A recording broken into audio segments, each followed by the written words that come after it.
ఐశ్వర్యము విరోధి వలె నన్ను విరచినను యేసు చాలును యేసు చాలును ఏ సమయమైన ఏ స్థితికైనా నా జీవితములో యేసు చాలును నిజము ప్రాణము తృప్తిపరచును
శంభు చెల్లు పరమున ఆత్మస్వరూప నీ చిత్తమే శంభు చెల్లు పరమున అధికంబుగా నాలో క్రీస్తుని చూడా ఆత్మతో నన్ను నింపుము దేవా సర్వ చిత్తం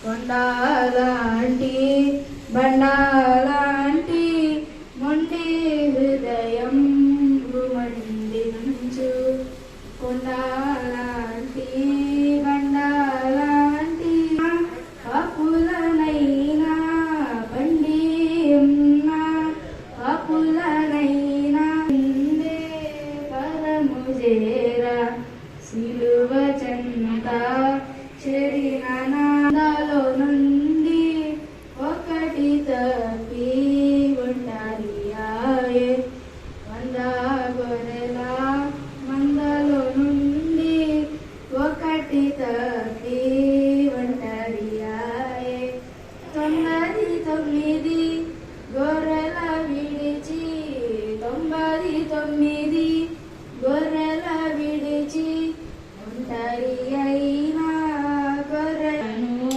కడిగివేయు సిలువ చెంత చేరిన నాడు కలుషములను కడిగివేయు తప్పిపోయిన కుమారుండు తండ్రిని విడచి తరలిపోయే తప్పిపోయిన కుమారుండు తండ్రిని విడచి తరలిపోయే తప్పు తెలిసి తిరిగి రాగా తప్పు తెలిసి తిరిగి రాగా తండ్రి అతని జచుకొనే తండ్రి అతని జచుకొనే సిలువ చెంత చేరిన నిందులు చేరా పాపుల గతిని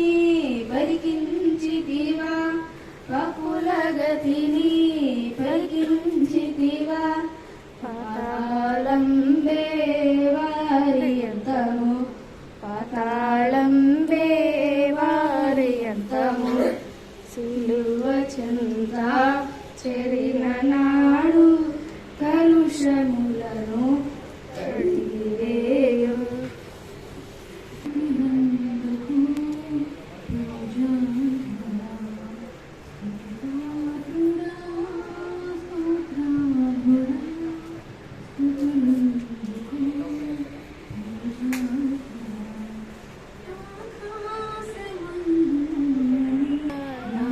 నాయాత్మనాలు పిండిని ప్రభు శత్రువుల చేతి నుండి విడిపించినావు కాపాడినావు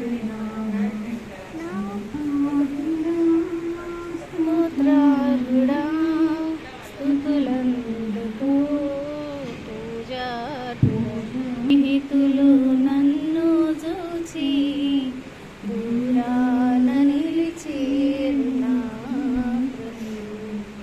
నీ వాక్య ధ్యానమే నా త్రోవకు వెలుగై నన్ను నిల్పెను నీ సన్నిధిలో నీ సంఘములో నీ వాక్య ధ్యానమే నా త్రోవకు వెలుగై నన్ను నిల్పెను నీ సన్నిధిలో నీ సంఘములో స్తుతి పాత్రుడా స్తోత్రాలుడా స్తుతులందుకో పూజారుడా స్తుతి పాత్రుడా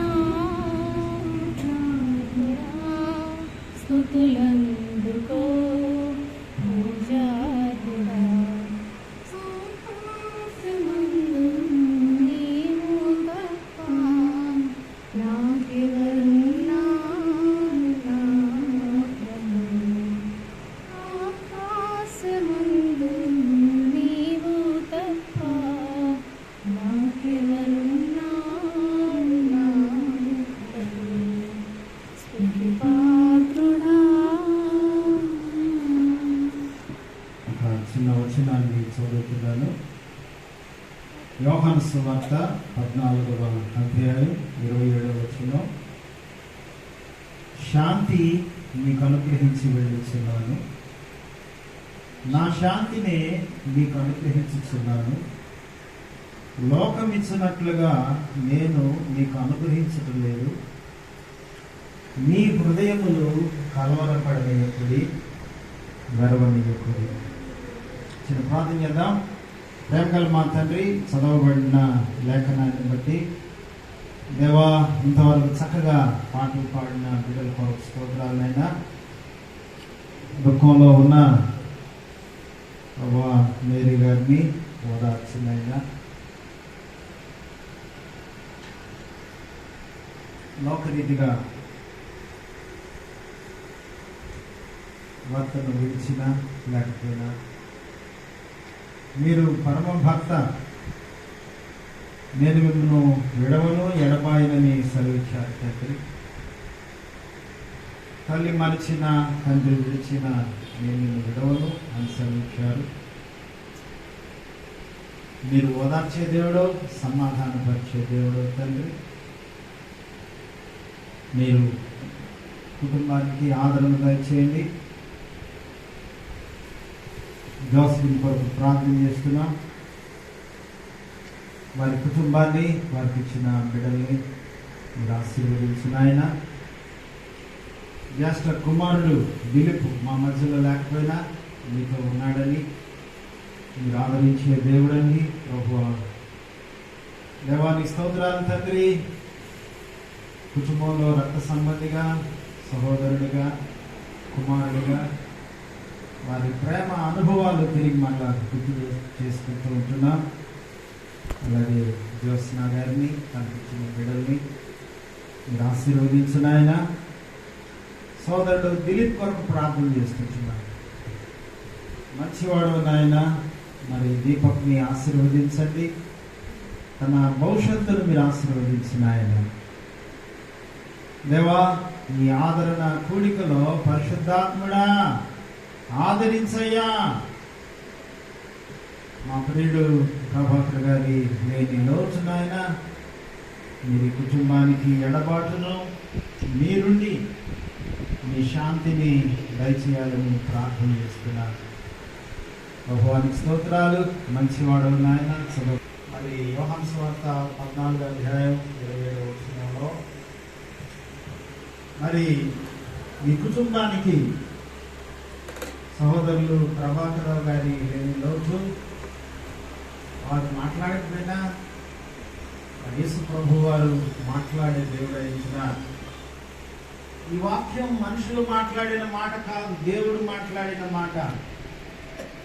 దేవుడు ఏమని మాట్లాడుతున్నాడంటే, మీరు గర్వవద్దు, కలవరపడవద్దు అని అంటున్నారు. ప్రభాకర్ గారు చాలా ఎత్తుగా ఉండేవారు. డ్రిల్ మాస్టర్ గారు, ఆయన చాలా మంచి వ్యక్తి. నేను ప్రతిరోజు కూడా ఆయన్ని పలకరించేవాడిని. సెయింట్ జోసెఫ్ స్కూల్లో మా పిల్లలు చదువుతూ ఉంటే ప్రతిరోజు మా పిల్లల్ని తీసుకెళ్లేటప్పుడు, వచ్చేటప్పుడు ఇచ్చిన దినాల్లో ప్రభాకర్ గారు మరి చక్కగా మా మందిరానికి వస్తూ ఆత్మీయంగా మమ్మల్ని ప్రోత్సహించిన కుటుంబం ఇది. ఎప్పుడు కూడా మర్చిపోము. మా అమ్మగారు ఎక్కడైనా ప్రార్థన జరిగితే వీళ్ళందరి పేర్లు చెప్పి ప్రార్థన చేస్తూ ఉంటారు. అమ్మా చాలా టైం అయిపోతుంది అన్నా కానీ ఇక ఇప్పటికి కూడా మా అమ్మగారు ఈ కుటుంబం కోసం ప్రార్థన చేస్తూ ఉన్నారు. దేవుడు గొప్పవాడు. ఈ యొక్క మధ్యాహ్న సమయంలో పిల్లారా ప్రభు అంటున్నారు, నా శాంతిని నేను మీకు ఇచ్చి వెళ్తున్నాను. అంటే ప్రభు చెప్తున్న మాటలో లోకం ఇచ్చినట్లుగా గోల్కొండ ఎక్స్ప్రెస్ లో ఆయన కన్నీళ్ళు పెట్టుకున్నాడు. ఎందుకంటే తను నమ్మి ఒకరికి కొంత హామీ ఉండి ఆ డబ్బంతా ఈడ కట్టాల్సిన పరిస్థితి ఏర్పడింది. మాస్టర్ గారు, నేను మనుషులు నమ్మి ఇట్లా నేను నష్టపోయాను అని చెప్పి ఆయన కన్నీళ్ళు కార్చాడు. కానీ ప్రభాకర్ గారిలో ఉన్న మంచి గుణం అంటే ఎలాంటిదంటే, ఎవరైనా కష్టంలో ఉంటే, శ్రమలో ఉంటే ఆయన ముందెళ్ళి సహాయం చేయాలి అనే మంచి మనసు కలిగిన వ్యక్తి. పిల్లరా, డబ్బు తరిగిపోద్ది, ఆస్తి తరిగిపోద్ది. ఇప్పుడున్న బలం రేపు ఉంటుందో లేదో మనకు తెలియదు. ఎప్పుడు ఎవరికి ఏం జరుగుతుందో తెలియదు. మీకు ఇచ్చి వెళుతూ ఉన్నాను.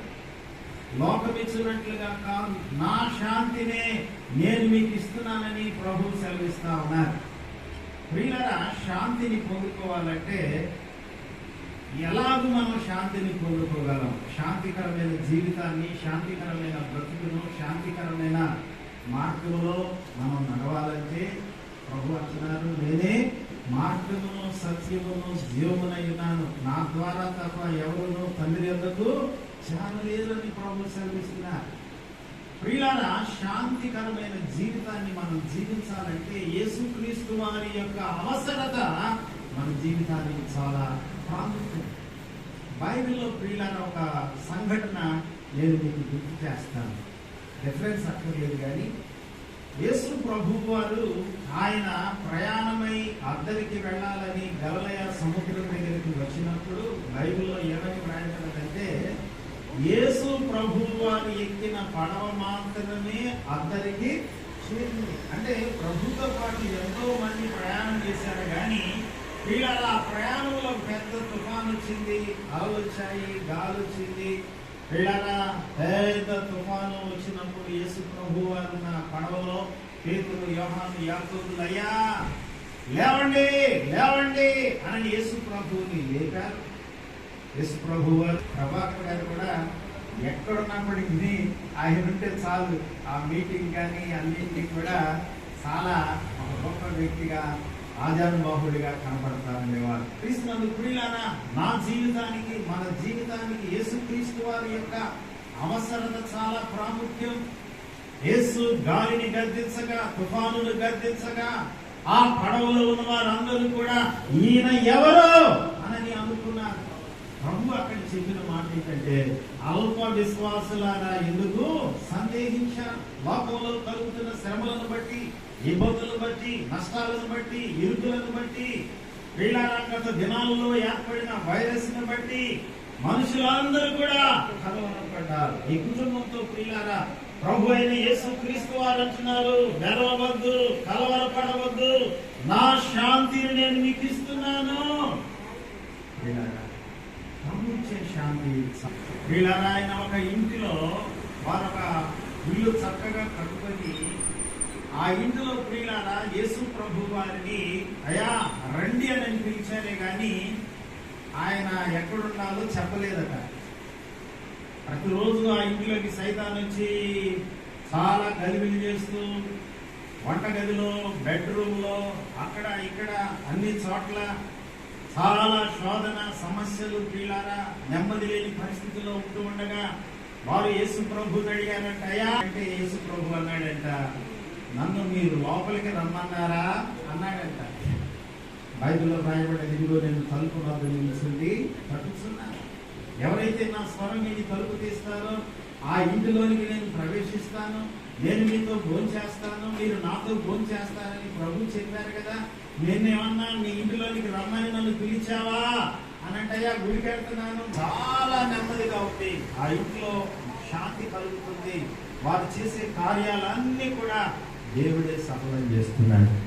అట్లా మీ ఇంట్లో ప్రభు అయిన యేసుక్రీస్తు వారు నిరంతరము నిలిచి ఆయన శాంతిని నేను మీకు ఇవ్వాలని ప్రభు సెలవిస్తున్నారు కనుక ఆ శాంతిని దేవుడు మీ అందరికీ దయచేయగాక. అవకాశం ఇచ్చిన దైవజనునికి తెలియజేస్తున్నాను. ప్రార్థన చేద్దాం. ప్రేమ గల తండ్రి, అవును తండ్రి, మా మనసులో మీరున్నారు తండ్రి, రక్షించేవాడు, వేరొక రక్షకుడు లేడు అనేది సెలవిచ్చారు తండ్రి. ఆకాశం ఉంది కానీ, భూమి మీద కానీ నాయనా ఏ రూపంలో కూడా నాయన మానవునికి శాంతి లేనప్పుడు మరణం యొక్క బలము గలవాడైన అపవాదిని జయించి మరణము ద్వారా దాస్యానికి లోబడిన వారిని విడిపించడానికి కన్యకైన మరియ ద్వారా ప్రభువా ఈ లోకములో మా మధ్యలో మా యొక్క జీవితాలలో ఉండే దేవుడు అయించున్నాడు. క్రీస్తు లేని జీవితం వ్యర్థమని ప్రభువా మిమ్మల్ని కలిగి మీ అందరి విశ్వాసం కలిగిన జీవితం జీవించడానికి ప్రత్యేకంగా ఈ మైక్ శబ్దాన్ని వింటున్న ప్రతి బిడ్డను దర్శించిన ఆయన రక్షణ పొందాలని, దేవా మిమ్మల్ని తెలుసుకోవాలని, యేసు క్రీస్తు వారు దేవుడని, ఆయన శాంతినిచ్చే దేవుడని తెలుసుకునే కృప మీరు దయచేయమని యేసు నామమున ప్రార్థించి వేడుకుంటున్నాం తండ్రి. ఆమేన్.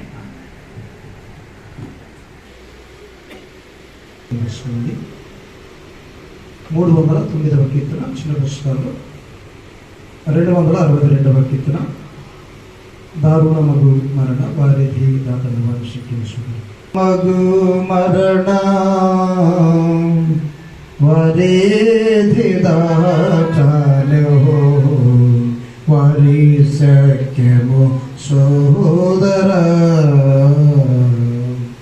ఘోరమగు కెరటముల వలవి స్థానముగనే రములు పైగొని పారుచుండు అప్పుడతరి చేరుటేట్లు దారిగనరి దరుణం అగు మరణం వరేదిదాను వరి సఖ్యము సోదర ఒక్క పెట్టున నెగసి చక్కా వెళ్ళుదమన దృష్టికి విలువగల చిన్న ప్రార్థన చేస్తున్నా. అత్యంత కృపా కనికరమైన యేసుక్రీస్తు ప్రభువా, సర్వోన్నతులకు మా దేవ సకల ఆశీర్వాద కారణభూతులు మా సృష్టికర్త మా విమోచకుడానికి స్తోత్రాలు. సమయమందు మధ్యాహ్నం వేళను పాదసంచరించారు. ఈ నామాన్ని ప్రకటించడానికి, కుటుంబాన్ని ప్రత్యేకంగా ఆదరించడానికి మీ సేవకులకు మమ్మల్ని నిలబెట్టడానికి స్థితిలో చెల్లిస్తున్నాం. ఈ ప్రభు చదవబడినటువంటి వాక్య భాగము మా అందరికీ వివరించండి, మాతో మాట్లాడండి. ఈ సత్యంలో మాకు బయటకు సహాయం చేయండి. సమస్త మీరు ఈ కుటుంబానికి చేరువచ్చిన ప్రతి ఒక్కరికి దయచేయమని ప్రత్యేకంగా మీ ప్రియ సేవకులు ఈ సురేష్ గారిని తన ప్రియ కుటుంబాన్ని సంఘాన్ని దీవించమని మధ్యలో ఉన్న ప్రియ సహోదరి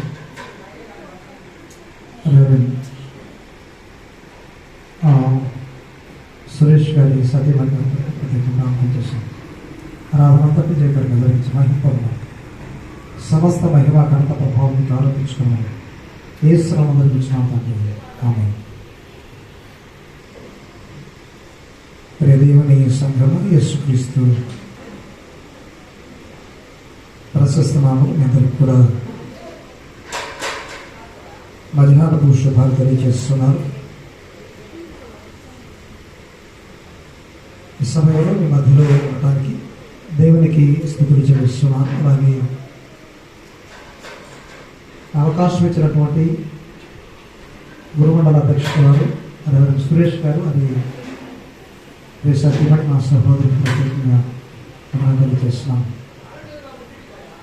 ఈ సమయంలో ప్రియులు ప్రభాకరరావు గారు, కీర్తిశేషులు జొల్లగడ్డ ప్రభాకరరావు గారు ఎస్ కాలేజీ ప్రిన్సిపల్ డైరెక్టర్గా పనిచేసి ప్రభు పిలుపును అందుకొని లోకయాత్రను ముగించుకొని ప్రభు సన్నిధిలో నిత్య విశ్రాంతిలో ప్రవేశించారని మనం నమ్ముతున్నాం. ఇలా ఈ మొదటి జ్ఞాపకార్థ స్థితి గురికలో చేరిన ప్రతి ఒక్కరికి కూడా ప్రత్యేకంగా వందనాలు తెలియజేస్తున్నాను. ఈ కుటుంబానికి ప్రత్యేక ఆదరణ కలగాలని కోరుకుంటున్నాను. చదువుబడిన వాక్య భాగము కీర్తన గ్రంథము 116వ సంకీర్తన 15వ శరణమందు యెహోవా భక్తుల మరణము ఆయన దృష్టికి విలువగలది. ఈ లోకంలో మనం జీవించేటువంటి వారిలో రెండు వర్గాలు ఉన్నారు. వారు ఒకరు భక్తిపరులు, మరొకరు భక్తిహీనుడు. ఇక్కడ అందరూ చనిపోతారు. ఎవరిబడి వెళ్ళాయి, అందరూ కూడా చనిపోతారు. అయితే చనిపోయిన వారిలో కొందరి మరణం కొందరికి నష్టం, కొందరి మరణం అది కొందరికి లాభం. కొందరి మరణం ఆ మరణించిన వారి జీవితం వలన వారికి లాభం కలుగుతుంది, లేక సమకూరుతుంది. ఇదే విషయాన్ని భక్తుడు యెహోవా భక్తుల మరణము ఆయన దృష్టికి విలువ కలది అంటాడు. ప్రపంచంలో ప్రస్తుత పరిస్థితులు మనం పరిశీలన చేస్తున్నప్పుడు 2019వ సంవత్సరం నుండి ఇప్పటి వరకు మనుషులలో ఒక రకమైనటువంటి భయాన్ని మనుషులు దేవుడు కలిగించాడు. వాస్తవంగా ఇది కరోనా అనేది మానవ తప్పిదమని అంటున్నారు. రెండవది ఇది దైవ కృతమని కూడా మనం మాట్లాడుకోవచ్చు. ఎందుకంటే మానవ తప్పిదాల వల్లనే దేవుని యొక్క శిక్ష కూడా వస్తుంది. ఈ శిక్షకు ప్రతిరూపమే కరోనా వైరస్. సరే, ఏదేమైనప్పటికీ కూడా ఈ కరోనా వలన మానవ జీవితాలు చాలా అస్తవ్యస్తమైపోయాయి. అయితే ఈ నిజంగా ఆయన చనిపోయిన తర్వాత ఆయన శరీరం ఖచ్చితంగా వాడిపోతుంది. ఈ దేహం ఖచ్చితంగా వాడబారిపోతుంది. దానిలో జవసత్వాలు ఉడికిపోతాయి. కాబట్టి దాన్ని ఏం చేస్తామంటే ఆ శరీరాన్ని, భౌతిక శరీరాన్ని మనం మన ఇంట్లో ఉంచుకోం. కారణం ఏంటంటే అది వాడిపోయింది, అది జీవం లేనిది, దానిలో ఏమాత్రం కూడా ప్రాణం లేదు. కాబట్టి అది కోయబడి వాడబడినట్లు. ఈ వాడబడటానికి సాయంకాలం అయిపోయింది. సాయంకాలం అంటే అర్థం ఏంటంటే ప్రభాకరరావు గారు దేవుని సన్నిధికి వెళ్ళటానికి సమయం ఆసన్నమైంది కాబట్టి ఆ రోజున గత సంవత్సరం ఇదే రోజున దేవుడు ఆయన జీవితాన్ని లోకంలో లేకుండా తన దగ్గరికి పిలవటానికి ఆయన తన మరణాన్ని అంగీకరించాడు.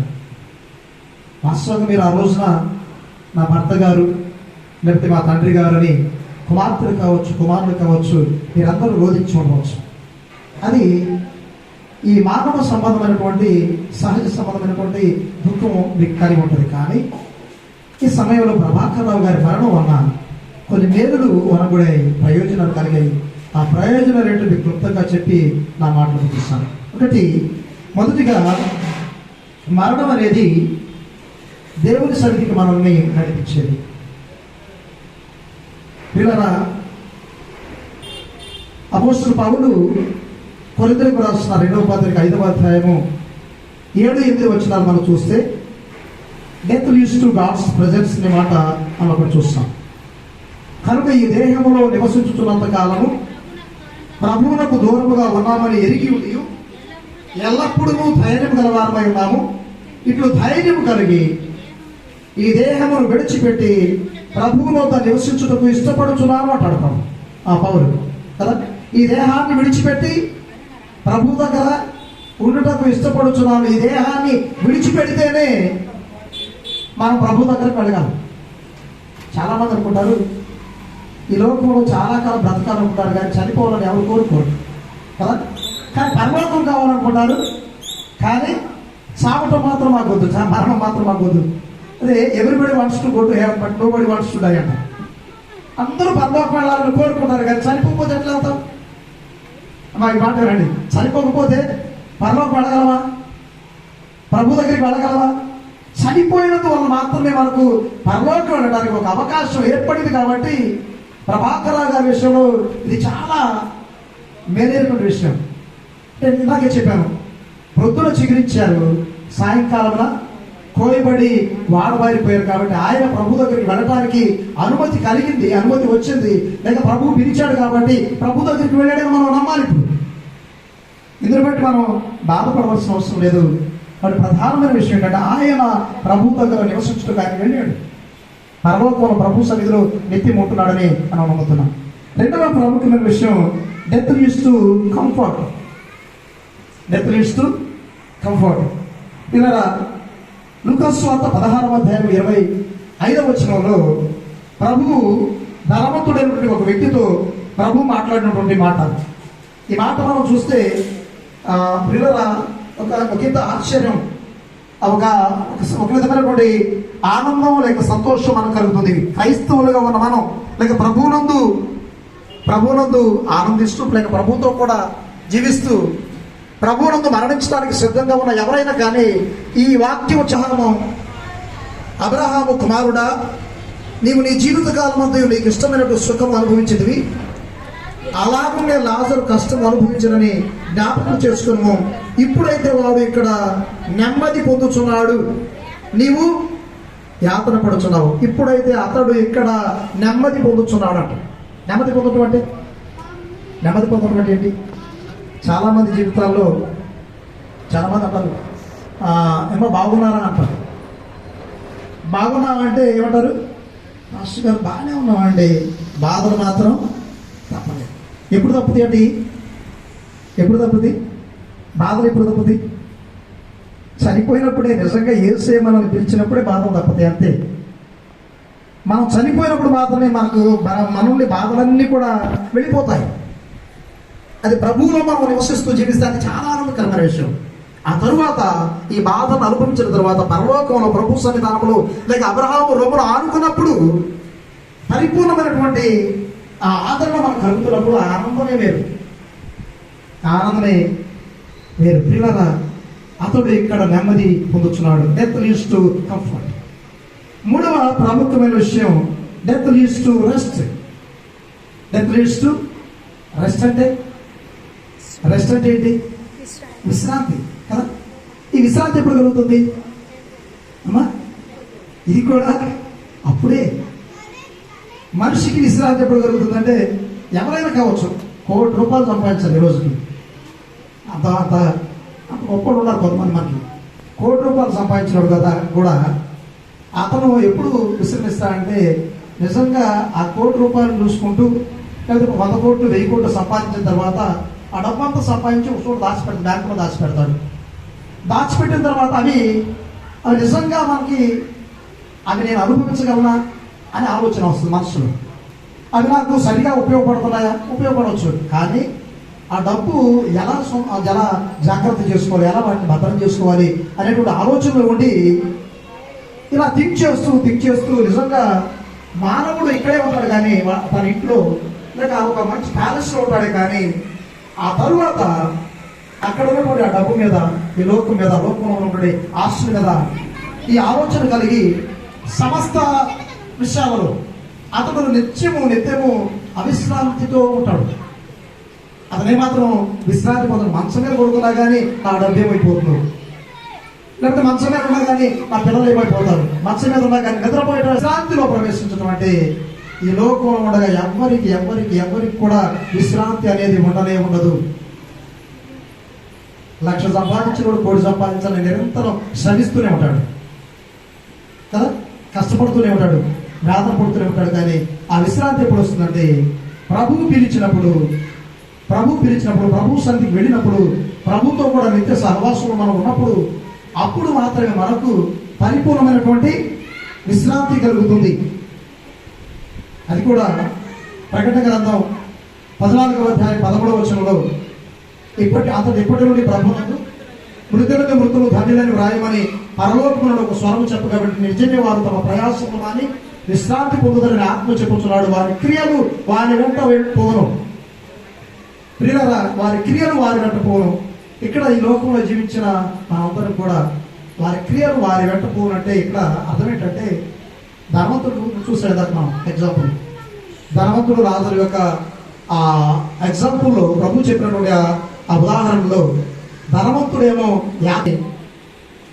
ఎవరికి కూడా వాటిని ఇవ్వాలని, లేకపోతే పేదవాడికి ఒక పట్టిన అన్నం పెట్టాలని కోరిక లేని దౌర్భాగ్య స్థితిలో ఉన్న ఆ వ్యక్తి మరణించిన తర్వాత మరణానంతరం అతడు వారి క్రియలు వారి వెంట పోయామంటే వారి క్రియలు అతను చేసిన పాపం, అతను చేసిన దుర్మార్గం, అతను చేసిన అక్రమం, అతను చేసినటువంటి అన్యాయం ఇవన్నీ కూడా తన వెంట పోయినప్పుడు అతడు నీవు ఇక్కడ యాతన పడుచున్నామంట. నీవు ఇక్కడ యాతన పడుచున్నావు. ఇక్కడ అక్కడ పరలోకం అంటే నరకానికి వెళ్ళిన తర్వాత కూడా అతను ఒక పని చేశాడు, ఒక మంచి పని. ఇక్కడ చేయలేదు. ఏం చేద్దాం అమ్మా? ఇక్కడ చేయింది అక్కడ పోయిన తర్వాత చేశాడు. ఆయన ఏం చేశాడంటే ఒక ప్రార్థన చేశాడు. తండ్రి అయిన అబ్రహామ, లాజరును పంపించి నా నాలుగు చలార్చుటకు తన వేరేని కొరకు నా నాలుగు మీద వేయి ప్రార్థన చేస్తాడు. అలాగే నా సహోదరులు 5 ఉన్నారు, వారి కోసం కూడా లాజరును పంపించు, మృతుల నుండి పంపిస్తే వాళ్ళు మారు మనసు పొంది ఇక్కడికి వస్తానేమో అని అంటాడు. నరకంలో ప్రార్థనలు ఉంటాయి కానీ నరకంలో చేసే ప్రార్థనలకు జవాబు ఉండదు, ఆన్సర్స్ ఉండదు. ప్రార్థన ఎప్పుడు చేయాలంట? ఈ లోకంలో ఉండగానే, జీవించి ఉండగానే ప్రొద్దున అది చిగురించును. అంటే మనం పుట్టినప్పటి నుంచి చచ్చిపోయేంత వరకు మనకున్న సమయం ఎంత ఉంది? నరుడి ఆయుష్ 70 సంవత్సరంలో, అధిక బలము ఎడల 80 సంవత్సరములకు అయిన వాటి వైభవము ఆయాసమే దొంగమంటాడు. అంటే ఈ బ్రతికున్నంత కాలం తల్లి గర్భంలో నుంచి లోకంలో పండేది మొదలు నీ యుక్త కాలం వచ్చిన కాలం నుంచి నువ్వు ప్రార్థన చేయాలి, చచ్చిపోయేంత వరకు చేయాలి. చేయకపోతే పరలోకంలో వెళ్ళవిట, నరకానికి వెళ్ళి అక్కడ యాతన పడుతూ ప్రార్థన చేస్తావు కానీ ప్రార్థనకు సమాధానం ఎంత మాత్రం దొరకదు.